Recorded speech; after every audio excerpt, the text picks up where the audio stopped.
Have you spent your life bending, pleasing, and shrinking yourself to fit everyone else's expectation? Every yes you gave, every part of you hit, it came at a cost. Today, you're going to see what really happens when you stop living for others, face your shadows, survive the isolation, and finally reclaim the freedom that's been waiting for you all along. From the moment you start living in the eyes of others, you begin to pay a hidden toll. Every yes that isn't yours, every concession made to avoid conflict, every smile you force when your heart is screaming no. These are not harmless acts of kindness. They are fragments of your identity being carved away piece by piece. Most people don't notice it at first. The cost is subtle. The cost is invisible. You might even call it sacrifice. But sacrifice without awareness is nothing more than surrender. Pleasing everyone is seductive. It feels safe. Approval is intoxicating. A nod from your boss, a compliment from your partner, laughter from your friends, they become a kind of currency. You trade your time, your energy, and your truth for these fleeting coins of validation. And with each trade, the debt grows. It accumulates silently, like rust beneath the surface of your life, slowly corroding your confidence, your sense of purpose, and your ability to know what you truly want. The first cost is confusion. When you constantly prioritize the desires of others, you stop listening to yourself. You can no longer distinguish between your needs and theirs. You wake up one morning and realize you don't remember what you want, what excited you, or even who you are when no one is watching. Every decision becomes filtered through a lens of fear, fear of rejection, fear of anger, fear of being alone. You think you're making choices, but really you're following scripts written by other people's expectations. The second cost is resentment. At first, it's subtle. A twinge of irritation when someone asks for one more favor. A flicker of envy when someone else achieves what you've longed for. You suppress these feelings, telling yourself you're being good, you're being selfless. But suppressed resentment is a poison. It transforms into bitterness, which you carry quietly in your chest, letting it shape your tone, your actions, and your relationships. Over time, it manifests as a quiet anger that surprises even you, because you've spent years denying it its name. The third cost is loss of power. Every time you surrender your wants, you give away your influence over your own life. You become predictable, malleable, and dependent on the approval of others. People learn quickly that you will comply, that you will accommodate, that you will put yourself last. And once that perception sets in, they don't just take advantage, they expect it. Your freedom to say no, your freedom to choose yourself, becomes a weapon you have forgotten exists. The fourth cost is stunted growth. Life's challenges are meant to teach us about ourselves, to refine our character, to stretch the limits of our courage and integrity. But if you are always focused outward, trying to maintain harmony, you never confront the parts of yourself that need attention. You avoid the discomfort that breeds strength.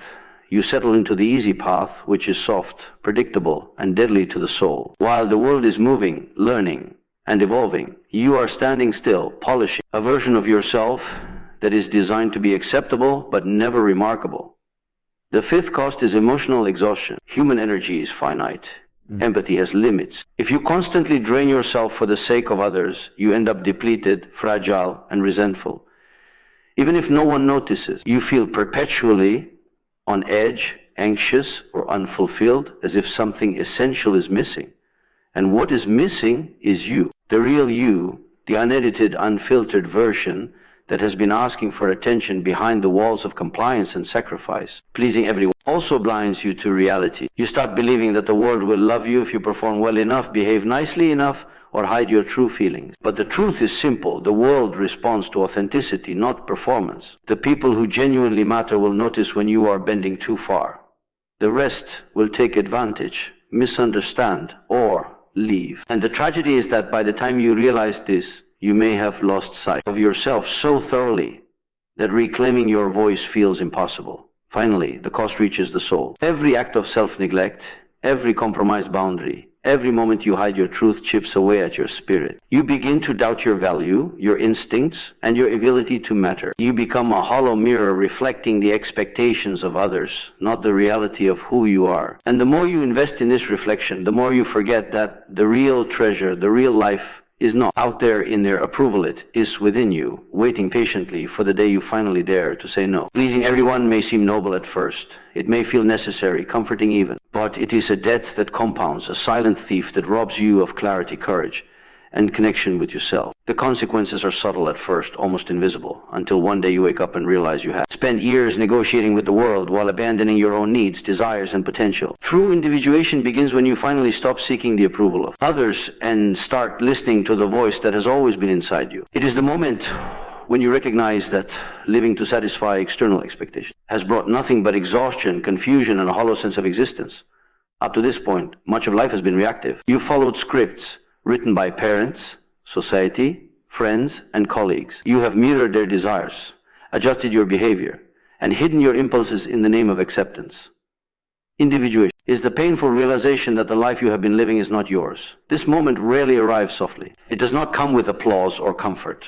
It comes with discomfort, doubt, and often fear. You might feel guilt, as if putting yourself first is betrayal. You might feel shame because you realize how long you ignored your own needs. And you might feel panic because the ground beneath your familiar life suddenly shifts. Individuation demands that you confront the consequences of your own freedom. The first aspect of this transformation is confronting your inner truth. For years, you have silenced certain thoughts, denied certain feelings, and hidden parts of yourself in order to remain agreeable. Individuation forces those hidden parts into the light. You must acknowledge the anger you have suppressed, the ambition you have denied, the desires that have been labeled selfish. You are forced to ask yourself difficult questions.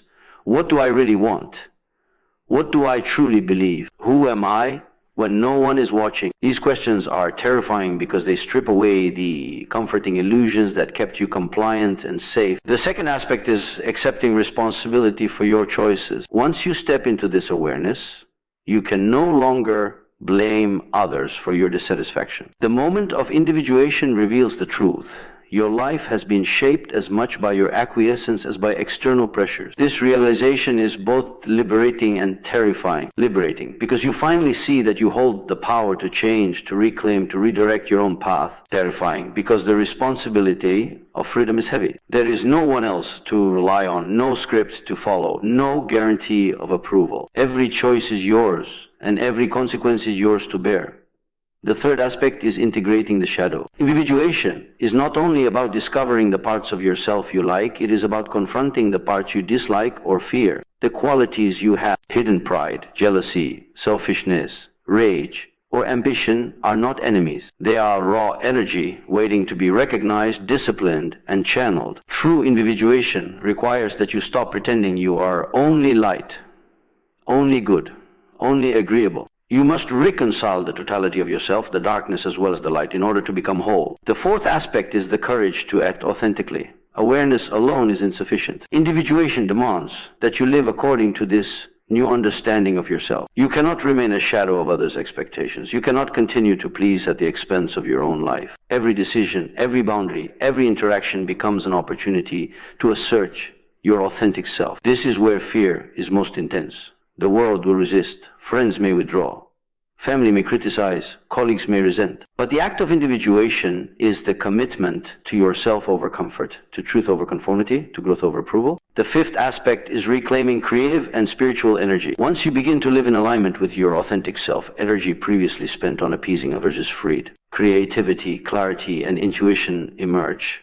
You think more deeply, feel more profoundly, and act more decisively. Your life begins to resonate with a rhythm that is uniquely yours, rather than the scattered echo of collective expectation. This newfound vitality reinforces itself, guiding you toward decisions and paths that serve your growth, purpose, and potential. Individuation also transforms relationships. You no longer need people to define your value. You attract those who resonate with your authentic self and repel those who cannot handle it. This is often misunderstood as cruelty or isolation, but it is not.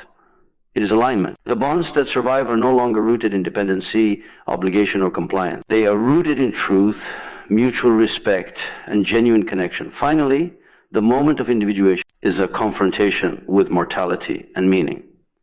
When you claim your life as your own, you cannot ignore the limited nature of time. Every day becomes precious, every choice meaningful, and every compromise suspect. The freedom you claim comes with awareness that life is fleeting and that spending it in the service of others' expectations is a kind of slow death. This awareness sharpens your perception, clarifies your priorities, and intensifies your commitment to living fully and deliberately. Individuation is not an event, it is a process.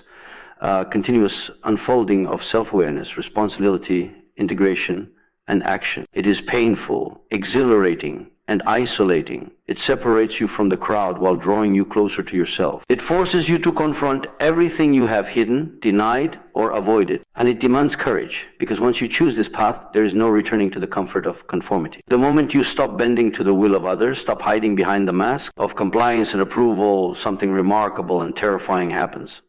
The shadow emerges. It has been there all along, lurking in the corners of your mind, buried. Beneath polite smiles, careful words, and endless compromises, you've suppressed it, ignored it, even denied its existence. But no matter how deeply you try to hide it, it waits, patient, demanding acknowledgement. The shadow is not a villain imposed by the world. It is the parts of yourself you have rejected, anger you feared, desires you labeled selfish, impulses society told you were unacceptable, weaknesses you were ashamed of. These are the shadow's contents. For most people, these elements are terrifying because they challenge the image of the good person they have constructed. To confront the shadow is to look at the unvarnished truth of yourself and admit, I am not always kind, always patient, always right.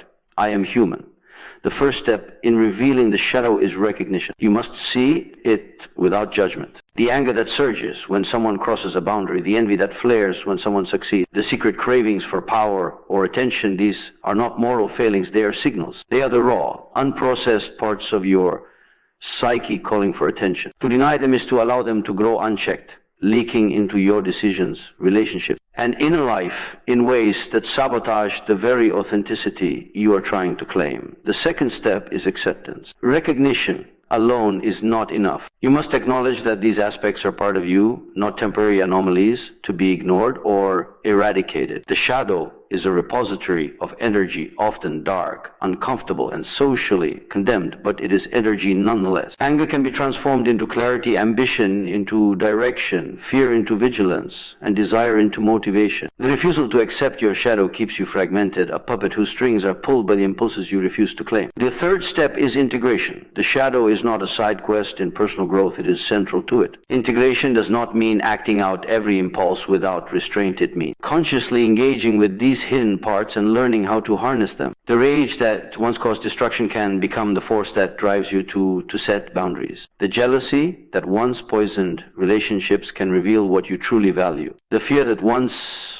immobilized you can sharpen your awareness of risk. Every part of the shadow has a function, a message, a contribution to your wholeness if approached with honesty and courage. The shadow also exposes patterns you have ignored. It reveals the ways you have conformed, manipulated, or avoided uncomfortable truths to maintain approval. Perhaps you have lied to protect someone's feelings, minimized your achievements, to avoid envy, or pretended to be agreeable while resentment simmered beneath. The shadow shows you the cost of these behaviors, not as punishment, but as guidance. It unmasks the compromises that have eroded your identity and forces you to confront the choices that have kept you fragmented. Facing the shadow is not comfortable. It often triggers guilt, shame, and fear. You may panic at the intensity of your own feelings, question your morality, or fear the consequences of revealing too much of yourself. This is natural. The shadow is dark because it has been neglected. Its emergence can feel like losing control, but in reality, it is the first moment you reclaim control. By facing what you have hidden, you begin to direct its influence rather than be ruled by it unconsciously. The shadow also clarifies true relationships. When you confront and integrate your own darkness, you stop projecting it onto others. You no longer seek partners, friends, or colleagues to mirror back the parts of yourself you deny. This clarity strengthens bonds built on honesty, respect, and mutual understanding. And it dissolves relationships that were merely convenient or based on illusion. Those who are unable to accept you, shadow and all, may drift away, but this is not loss, it is liberation. The shadow is a mirror. It reflects not only the parts of yourself you have denied, but also the energy you have repressed. Every suppressed desire, unspoken truth, and avoided emotion carries weight when ignored. This weight manifests as anxiety, indecision, and passive suffering. When acknowledged, it becomes the fuel for transformation, self-mastery, and authenticity. The shadow is the key to becoming whole because it contains the elements of your psyche that, when reclaimed, give you depth, resilience, and power. Revealing the shadow is a journey of courage. It requires that you stop fearing yourself and start listening. It demands that you accept discomfort as part of growth. It asks that you distinguish between socially conditioned morality and your own internal truth. It challenges you to face the impulses, traits, and feelings you once ran from and to claim them as allies rather than enemies.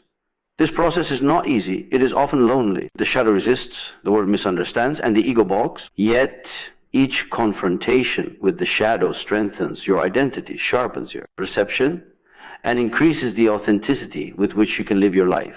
To ignore the shadow is to remain a partial self. To embrace it is to step closer to the person you were meant to be, fully aware, fully present, and capable of living a life guided by truth rather than avoidance, by courage rather than fear, and by depth rather than surface-level compliance. When you stop living for the approval of others, when you claim the audacity to choose yourself first, you will inevitably encounter isolation.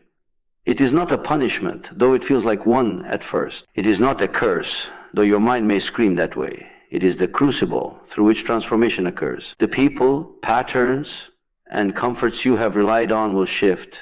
Some will cheer your awakening, others will recoil. And in that recoil, in that quiet space where support fades and external validation is stripped away, you will discover the raw material for growth. Isolation is uncomfortable because it strips away distraction. When your attention is no longer scattered across the desires and expectations of everyone around you, you are left with yourself unfiltered, unprotected, unavoidable.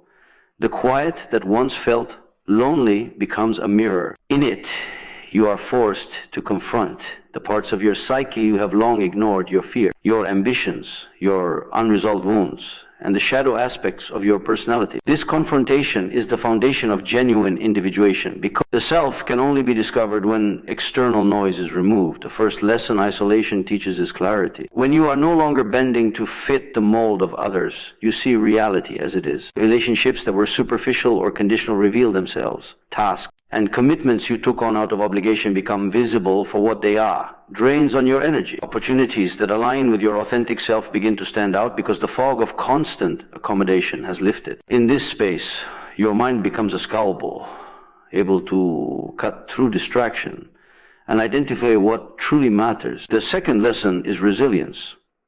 Isolation is rarely comfortable, and it will challenge you. You may feel the sting of criticism, the weight of judgment, or the ache of social distance. You may ask yourself if this path was a mistake, if the pursuit of self-authenticity is worth the discomfort. These are tests, not punishments. Resilience grows when you face the truth that your validation does not come from others, and that your worth is inherent, unshakable, and independent of approval. The longer you remain in the crucible of isolation, the stronger your inner core becomes.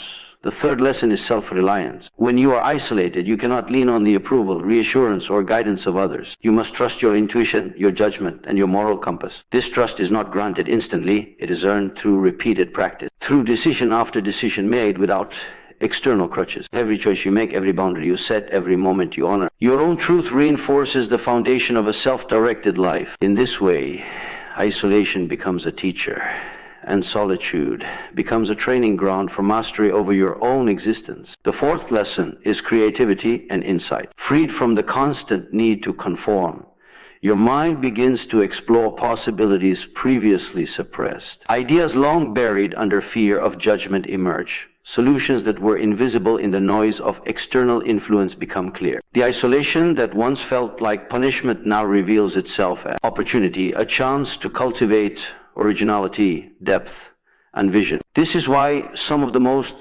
profound works of art, thought, and innovation arise from solitude, because the mind finally has space to confront itself honestly and without interference. Isolation also reveals who truly matters. When you are no longer performing to gain favor, the dynamics of your relationship shift. Some friends drift away, unable or unwilling to accommodate your new boundaries. Others step forward, not out of convenience, but from genuine alignment with your authentic self. This process can feel harsh, even painful, but it is necessary. Isolation acts as a filter, revealing the people who are companions in your truth and discarding those who are only participants in your performance.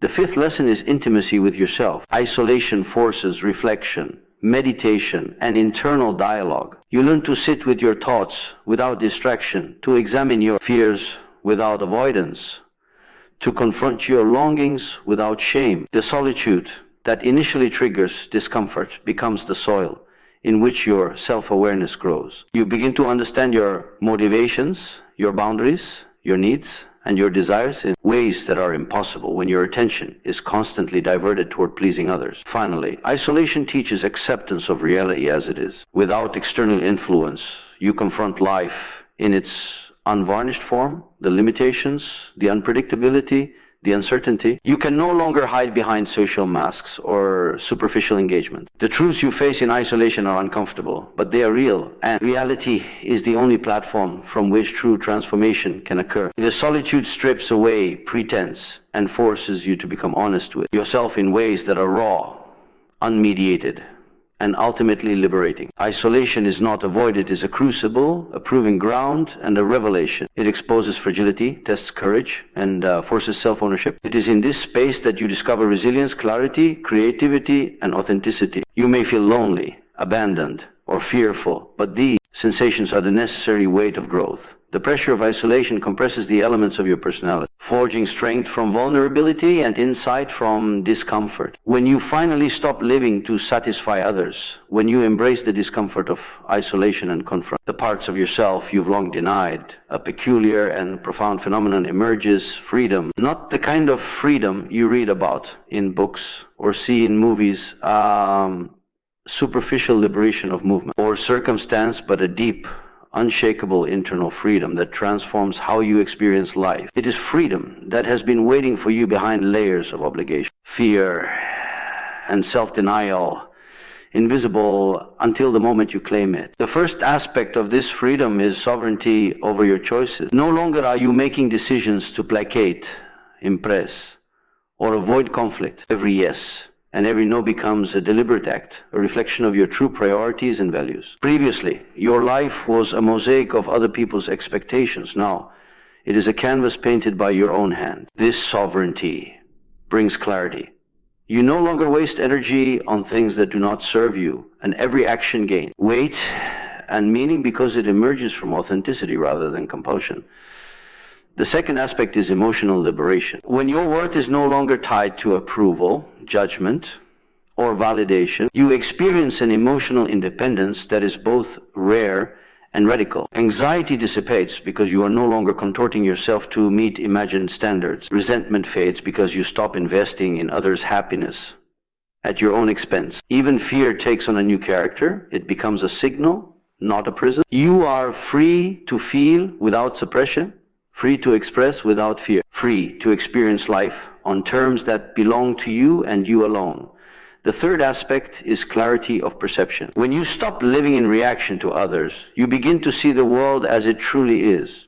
Social illusion dissolve, revealing motives, dynamics, and intentions that were previously hidden by performance and pretense. You perceive relationships, opportunities, and challenges with a precision unavailable to those still shackled by the need to please. The freedom you experience is not just internal, it reshapes your interaction with reality, allowing you to act with intelligence, strategy, and intentionality rather than reflexive habit or fear. The fourth aspect is creative expansion. Energy once spent suppressing your desires, navigating social expectation, or maintaining facades is now liberated. The mind, previously constrained by obligation, begins to explore, imagine, and innovate.